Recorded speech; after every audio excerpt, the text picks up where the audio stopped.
Do you think you know all the animals that exist? Well, think again. Scientists currently estimate that there may be as many as 8.7 million species on Earth. That's a whole lot of animals. And if you're thinking, hold on, there can't be that many, I don't see them. Well, that's because many of the species aren't seen by human eyes all that often. These are 10 mysterious animals that have rarely been seen.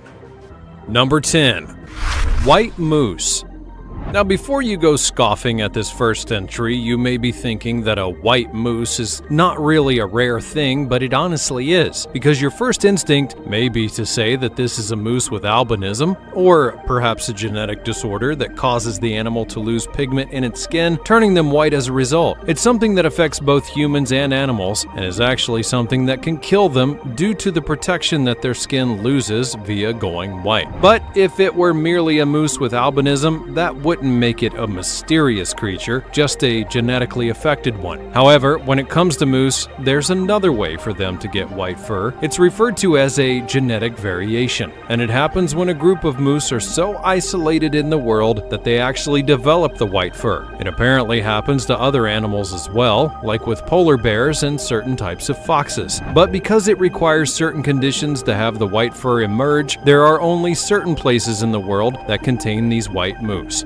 Sweden is one place where they're seen the most, and where people will often get video of them. A key irony with these moose, though, is that while they're different looking than other moose in the world, they're not a different species. That's a key thing to note, because sometimes a coloration difference can be enough to cause someone to think that they're looking at a different species, but it's not the case. Still though, if you were to see a white moose, you would likely think that you'd see either an albino or some new creature that simply walked out of a fairy tale. Number 9. Giant pyrosome.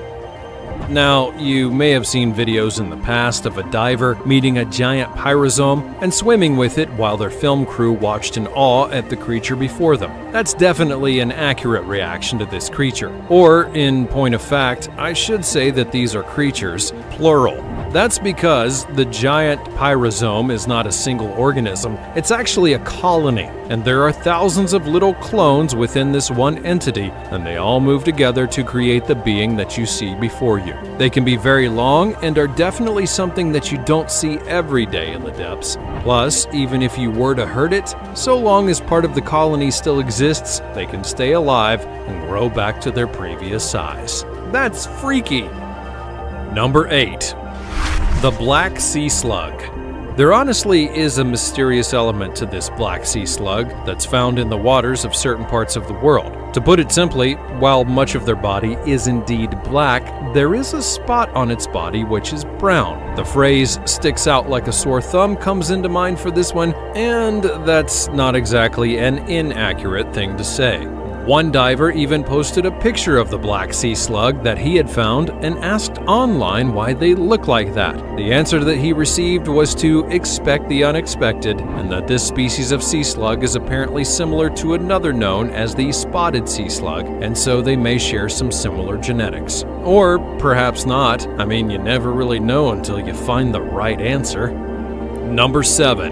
Sundakalugo. Would you like to take a guess at what a Sundakalugo is? Well, here's a hint. It's called the flying lemur, but therein lies the twist once again, as the name betrays what it actually is. It is in fact not a lemur, and it does in fact not fly. Apparently, it's actually a primate. You would think that humanity would be better at naming things by now, or at the very least correcting some names of the past so that the misconceptions like this one don't continue to happen. The Sunda flying lemur is found throughout the parts of Southeast Asia in Indonesia, Thailand, Malaysia, and Singapore. It's one of only 2 kinds of flying lemurs, with the other being solely found within the Philippines. So that too is another rare creature you will not likely see. Now you may be wondering, well, if the creature doesn't fly, why did it get that name? The answer is that like many other creatures that can climb up trees, they expand their body and then will glide from one point to another. In fact, it's a creature that is so dependent upon trees agrees that if you were to find one on the ground, it would be basically a helpless babe. It needs to be above ground in order to protect itself and get where it needs to go. And when it does glide, it can go pretty far. If high enough, it can easily glide over 300 feet and barely lose 30 feet in elevation across that distance. So yes, they are quite skilled at gliding. Oh, and if they happen to have a child, that child will actually cling to the mother's belly as she glides around, which is the personification of please don't let go. Number 6. Spanish dancer nudibranch. Now, here's another one where the name doesn't exactly tell you what we're about to discuss. And given how the name might sound, you could be getting some rather dark thoughts. So get your mind out of the gutter so that we can get back to talking about rare animals. This marine gastropod is found in the Indo-Pacific Ocean and the Red Sea, and it's unusual and beautiful to say the least. It lives up to the hype in regards to being a rare creature, and one that people would likely want to see on the regular if possible. Not only does the Spanish dancer crawl as a mode of transportation, but it also swims. If you saw this sea slug crawling across a reef like sea slugs do, you would never guess the mollusk could swim, and the reason that this is important is because other sea slugs are not actually able to swim, and so it's a rare variant that not only looks different than its kin, but it moves much differently than them as well. And when you see it move in the water, well, it honestly does look like a dancer, especially with the flowing parts going up and down as it moves through the water. Some have even said that it looks like it's doing the worm, and after seeing it for myself, I can't deny that it does look like that. Oh, but that's not all. Not only is it a killer dancer, it's a straight-up killer in the right circumstances. The Spanish dancer nudibranch will eat certain sponges and jellyfish and then take the toxins within them as their own. That way, when predators attack, the dancer can make them pay for even coming close. Still not enough for you? When this sea slug lays its eggs, it gives a gift to the coral reef that it's laying them in by organizing the eggs to look like a rose. Oh, what a world. Number 5. Honduran white bats. Honduran white bats are found only in Central America, ranging from Honduras through parts of eastern Nicaragua, Costa Rica, and western Panama. So that's likely why you've never seen them near you. Another reason that these bats stand out is how they make their homes. Most bats live in caves, but that's not the case here. The Honduran white bat will find a leaf and then use their teeth to make a tent for themselves. When they build it a certain way, they can contain up to 15 bats from their colony on one single leaf. They're a very small bat, and that's how they can do so much with so little on a leaf. Oh, and if you want to know something else that's interesting, these are one of the species of bats that prefer to eat fruits more than anything. Specifically, they like figs, and that adds another interesting layer to their look. Did you notice that despite being called white bats, that they have various splashes of yellow on them? That would be because these bats used pigments from plants and figs to dye themselves, that way on a genetic level. These bats are the first mammals to do this, and it's honestly a bit surprising that they have. But then again, animals do what they want. So if these bats desire to be white and yellow, who are we to argue? Number 4. Aardwolf.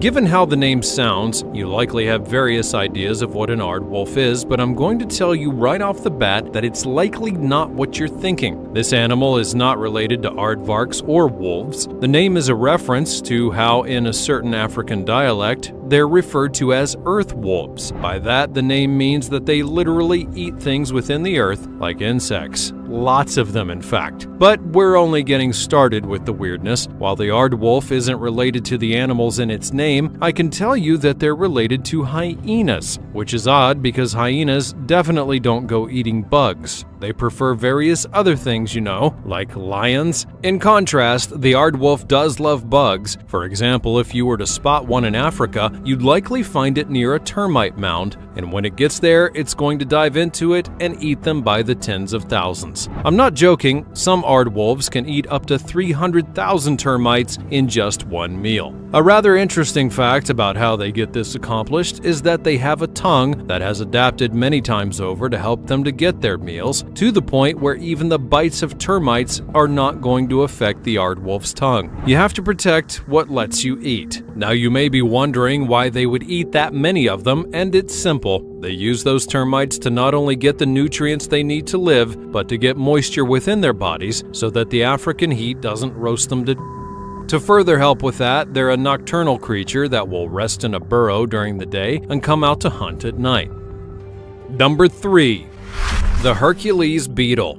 If you've been with us long enough, you'll know that we hate bugs in all of their shapes, sizes, and forms. The bigger the bug, the worse that things can often be. So, since we're talking about the Hercules beetle, you can guess that I'm talking about a rather large bug. It was named the Hercules beetle because it was so big and strong that it was like the hero of Greek myth, because why not name a bug after a demigod? That's not intimidating at all. There are numerous things about this beetle that do stand out, which includes how its horn can also act as a pincher, which makes it even scarier in our eyes. Furthermore, they have the ability to change their colors on a whim, and they can achieve quite a palette. The female Hercules beetles, for example, will go all black when in the night environment, and that's because they reside in an arid environment. The color can literally fade from their bodies. The insect is listed as the longest insect in the world with respect to total length by the Guinness Book of World Records, which means that they included the horn in the measurement, but even still, when you have a bug that's 3 to 7 inches, depending on whether you include its horn, that's quite the big bug. Speaking of those horns, not only do they vary in size depending upon the beetle and who its parents were, but they use them in combat. Specifically, they will fight other beetles for the right to mate with the females, and so their horns honestly become like swords. A male tries to grasp its adversary between its horns so that it can lift him into the air and then throw him to the ground, and the fight continues until one of the beetles is injured, retreats, or is simply left upside down and helpless. So yes, these beetles can be quite intense. You have been warned. Number 2. Rare blue-eyed cicada. Now, you know that you're rare and valuable when someone puts a literal price on your head to bring you in alive. And no, I'm not talking about a hit on a bug. I'm talking about how scientists were at one point offering a reward of $3,000 if someone could bring them a rare blue-eyed cicada. Or at least that's how the story goes. This is a tale about a rumor catching wildfire while still being revolved around some kind of truth. Yes, there are rare blue-eyed cicadas, and they are not something that you see every day, even when you think about the massive cicada swarms that can sometimes infest the world. Most cicadas have red eyes, but experts said that 1 in a million have blue eyes. So that's why the rumor began in the early 2000s that if you were to find one of these blue-eyed bugs, you would get some money. The value of them ranged anywhere from $100 to $3,000, and that's why you don't always trust everything you see or read unless you can verify the source or you see it here on the Fancy Banana. Because this rumor was never true. Yes, you can give them to scientists for study or to your local news station, but at best, you'll get either a pat on the back, a sticker, or a name drop. Number 1. Sea pigs. You might look at a sea pig and think that it's a fictional animal. However, it is not, and it's a bit more common than you may think, despite never having seen one. Sea pigs are found in all of the world's oceans. In some areas, they comprise more than 95% of the total weight of animals on the deep sea floor. That's quite a bit. Are we really sure that they belong on this list? Well, yes, they do, and it's for one basic reason. The sea pigs prefer to live in deep parts of the ocean that are the coldest, which means you'll have to go really deep in order to find one, mainly into the areas where the sun doesn't provide any light. And I hope you have a submarine on hand. They may not be rare in the numerical sense, but unless you've got the right equipment, you're never going to see one in your lifetime.